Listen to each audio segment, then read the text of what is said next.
Hello everyone, डी-एस-ए complete कोर्समध्ये तुम्हा सर्वांचं स्वागत आहे. तर आपण डी-एस-ए सिरीज ही चालू केलेली आहे. त्यामध्ये आपण section number 1 DSA basic and foundation हे बघत आहोत. याच्यामध्ये आपला 5वा टॉपिक चालू आहे ॲडव्हान्स रिकर्शन. तर याच्यामध्ये आपण हेड रिकर्शन आजच्या व्हिडिओमध्ये पूर्ण डिटेलमध्ये बघणार आहोत. तर सगळ्यात आधी बघायचं झालं तर तुम्हाला माहिती पाहिजे की रिकर्शनचे टोटल 5 टाईप आहेत. त्याच्यामधले 2 टॉपिक आपण कव्हर केलेले आहेत आणि आजच्या व्हिडिओमध्ये तिसरा टॉपिक आपण बघत आहोत. तर हे 2 टॉपिक जर बघायचे असतील तर प्लेलिस्टमध्ये जाऊन तुम्ही सगळी प्लेलिस्ट बघू शकता एकदम प्रॉपर वेने आणि एकदम इझीमध्ये मी तुम्हाला एक्सप्लेन केलेले आहे सगळं. तर चालू करूयात हेड रिकर्शनला. Head recursion is a type of recursion where recursive call is made first and the remaining work is done after the recursive call returns. Head recursion means the function calls itself first and perform its work later. आता head recursion म्हणजेच काय की head या शब्दाचा अर्थ असा होतो की पहिलं जे पण असेल तर सगळ्यात पहिले काय करणार, तुमचा जो पण प्रोग्राम असेल त्या प्रोग्राममध्ये रिकर्सिव्ह कॉल जितके पण असतील तुमचे ते सगळ्यात फर्स्ट ते कॉल होणार सगळे. त्यानंतर जेव्हा पण रिकर्सिव्ह कॉल रन झाले त्याच्यानंतर जेव्हा तुमची बेस केस येईल किंवा स्टॉपिंग कंडिशन येईल, जेव्हा तुमचा प्रोग्राम थांबेल त्यानंतर जे पण रिमेनिंग वर्क असेल प्रिंटिंगचं किंवा दुसरं काही तर ते तिकडे कॉल होईल. तर सगळ्यात पहिले रिकर्सिव्ह कॉल जे असतील तुमचे ते रन होतील, त्यानंतर बाकीचं वर्क होईल. तर यालाच आपण हेड रिकर्शन असं बोलतो. तर रिकर्सिव्ह कॉल पहिले त्यानंतर बाकीचं work. The function first reaches the best case. तुमचं फंक्शन जे असेल ते सगळ्यात पहिले बेस केसपर्यंत जाईल. Only after reaching the base case, जोपर्यंत बेस केसपर्यंत जाणार नाही तोपर्यंत ते फंक्शन जे असेल ते रिकर्सिव्ह कॉलला रन करत राहील. जेव्हा बेस केस येईल तेव्हा काय करणार, त्याच्यानंतर तो प्रिंटिंग स्टार्ट करणार तुमच्या आउटपुटची. So the output is in ascending order. आणि तुमचं जे पण आउटपुट असेल ते असेंडिंग ऑर्डरमध्ये तो प्रोग्राम आपल्याला देईल. तर अशा प्रकारे हे हेड रिकर्शन वर्क करतं. आता हेड रिकर्शनमध्ये पण टोटल 2 पार्ट आहे जे तुम्हाला माहिती पाहिजे. सगळ्यात पहिला म्हणजे बेस केस. ती काय असते, स्टॉपिंग कंडिशन असते तुमच्या प्रोग्रामची. जर ही स्टॉपिंग कंडिशन जर नसेल, बेस केस नसेल, तर तुमचा जो पण प्रोग्राम असेल तो फॉर एव्हर लूपमध्ये चालला जाईल. त्यानंतर रिकर्सिव्ह कॉल. रिकर्सिव्ह कॉलमध्ये काय होतं की the recursive calls comes before any work. तुमचं जे पण वर्क व्हायचं असेल त्याच्या आधी रिकर्सिव्ह कॉल पूर्ण रन केले जातात तुमच्या फंक्शनमधले. तर इथे तुम्ही सिंपल सिंटॅक्स बघू शकता की सगळ्यात पहिले रिकर्सिव्ह कॉल दिला जाईल, त्यानंतर जे पण प्रिंट वगैरे करायचं असेल बाकीचं वर्क ते नंतर होईल. The function calls itself first then prints. सगळ्यात पहिले फंक्शन कॉल करेल स्वतःला, त्यानंतर प्रिंटिंग चालू करेल आउटपुटची. तर अशा प्रकारे हे जे 2 पार्ट आहेत हे महत्त्वाचे आहेत. त्यानंतर जनरल स्ट्रक्चर काय आहे तुमच्या हेड रिकर्शनचा, तर सगळ्यात पहिले इथे तुम्ही बघू शकता की सगळ्यात पहिले आपण काय करतो, फंक्शन डिफाईन करतो, त्यानंतर फंक्शनचं नेम देतो आणि इथे व्हॅल्यू प्रिंट करण्यासाठी देत असतो. त्यानंतर ही येते तुमची बेस कंडिशन. इथे तुमचं जे पण लूप वगैरे प्रोग्राम असेल तो स्टॉप होत असतो. आणि ही झाली तुमची रिकर्सिव्ह कॉल. तर रिकर्सिव्ह कॉलमध्ये आपण n-1 करतो, जी पण व्हॅल्यू असेल तिला -1 करतो आणि कॉल करतो. तर अशा प्रकारे तुमचं हे जनरल स्ट्रक्चर असतं. त्यानंतर जेव्हा पण रिकर्सिव्ह कॉल संपेल तुमचा, त्यानंतर जे पण बाकीचं वर्क असेल ते डन होईल. आता याचं एक्झाम्पल बघूयात आपण.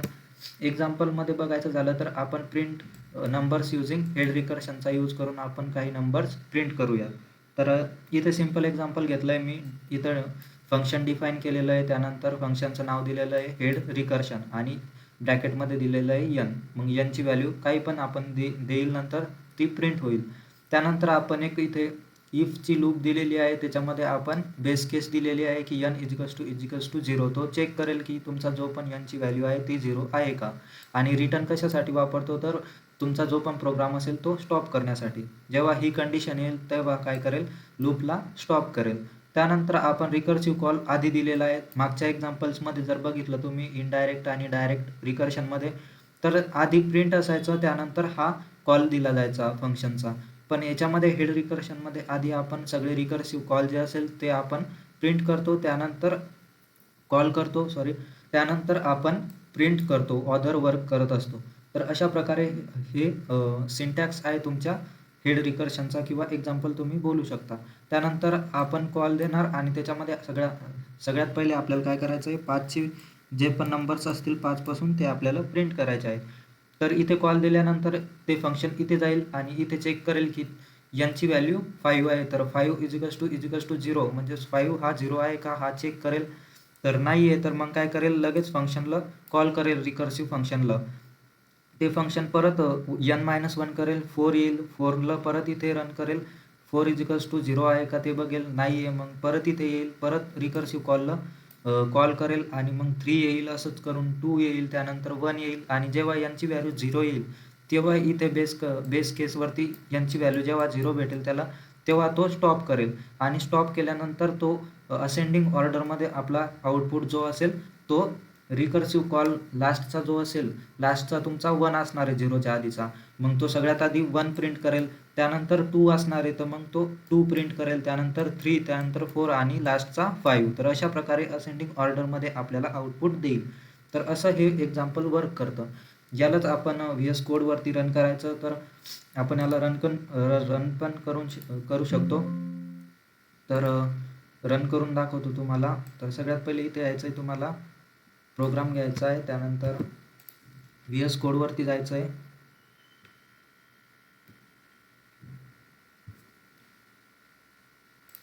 तर हे VS कोड आहे.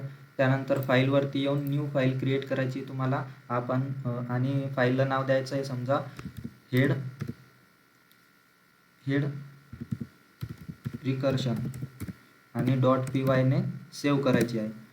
तर सेव्ह करून घ्यायची आहे तुमच्या PC वरती, आणि इथे आल्यानंतर तुमचा जो पण कोड असेल तो इथे लिहायचा आहे. तर आपण इथे कोड घेतलेला आहे, डेफिनेशन हेड रिकर्शन हे फंक्शन दिलेलं आहे, आणि यांची व्हॅल्यूज दिलेली आहे इथे 5. तर अशा प्रकारे आपण हे रिकर्शन रन करणार. तर सगळ्यात पहिले काय होणार, सगळे जे तुमचे रिकर्सिव्ह कॉल असतील ते आधी रन होणार, त्यानंतर जितके पण रन झाले, जेव्हा स्टॉप कंडिशन येईल तिथे तो स्टॉप करणार प्रोग्रामला, आणि त्याच्यानंतर काय करणार, तुमचे जे पण प्रिंट करायचे असतील ते सगळे वर्क काय असेल प्रिंटिंगचं असेल तर ते आपल्याला प्रिंट करून देणार. तर सिम्पली तुम्हाला Ctrl+S करून सेव्ह करून घ्यायची ही फाईल, आणि त्यानंतर इकडे जाऊन रन करायची आहे. तर रन केल्यानंतर तुम्हाला इकडे दिसेल आउटपुट. तर इकडे तुम्ही आउटपुट बघू शकता की यानं आपल्याला प्रिंट करून दिलेलं आहे 1, 2, 3, 4 आणि 5. तर अशा प्रकारे हे हेड रिकर्शन जे असतं तुमचं ते वर्क होत असतं. तर परत येऊया आपण आपल्या ह्याच्यावरती. तर इथे बघायचं झालं तर आपण बघितलं आहे. त्यानंतर हेड रिकर्शन कुठे कुठे यूज केलं जातं, तर ट्री ट्रॅव्हल्सर्स म्हणजे ट्रीचे जे कन्सेप्ट असतात त्याच्यामध्ये याला यूज केलं जातं. त्यानंतर डायरेक्टरी आणि फाईल ट्रॅव्हल्सरमध्ये याला यूज केलं जातं. मर्ज सॉर्टमध्ये पण याला यूज केलं जातं. त्यानंतर तुमचे रिकर्सिव्ह जे पण प्रिंटिंग करायचे असेल तुम्हाला त्याच्यामध्ये पण याला यूज केलं जातं. डिवाइड अँड कॉन्कर अल्गोरिदममध्ये पण याला यूज केलं जातं. ॲडव्हान्टेजेस बघायचे झाले तर useful when the result should be process after reaching the base case. जेव्हा तुम्ही बेस केसला जासाल त्याच्यानंतर हा तुम्हाला तुमचे जे रिझल्ट असेल ते प्रिंट करून देतो. त्यानंतर produces output in ascending order for this example. तर तुमचे जे पण आउटपुट असेल ते असेंडिंग ऑर्डरमध्ये देतं. कॉमनली यूज इन ट्री ट्रॅव्हल्सर आणि डिवाइड अँड कॉन्कर अल्गोरिदम्स. तर याच्यामध्ये याचा सगळ्यात जास्त यूज केला जातो, म्हणून हे इम्पॉर्टंट आहे.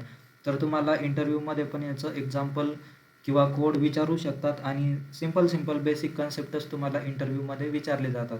तर तुम्हाला हे सगळं माहिती पाहिजे की कुठे यूज होतं किंवा काय एक्झाम्पल आहे याचं, कोड कसा लिहितात, सिंपल तुम्हाला माहिती पाहिजे.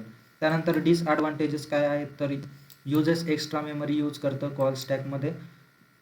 त्यानंतर slower than iterative solutions for simple task, slower आहे थोडंसं. त्यानंतर विदाऊट अ बेस केस नसेल तर इन्फानाईट लूपमध्ये रिकर्शनमध्ये चाललं जातं.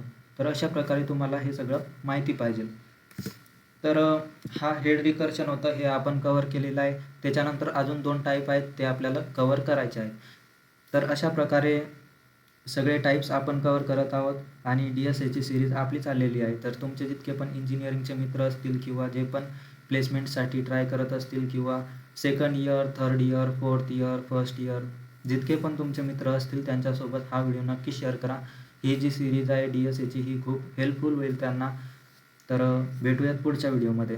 आणि तुम्हाला नोट्स वगैरे पाहिजेत असेल तर खाली डिस्क्रिप्शन बॉक्समध्ये लिंक आहे आपल्या चॅनलची किंवा ग्रुपची. ती लिंक तुम्ही तिथे जाऊन ग्रुप आपला जॉईन करू शकता. व्हिडिओला लाईक करा, शेअर करा आणि सबस्क्राईब करायला विसरू नका.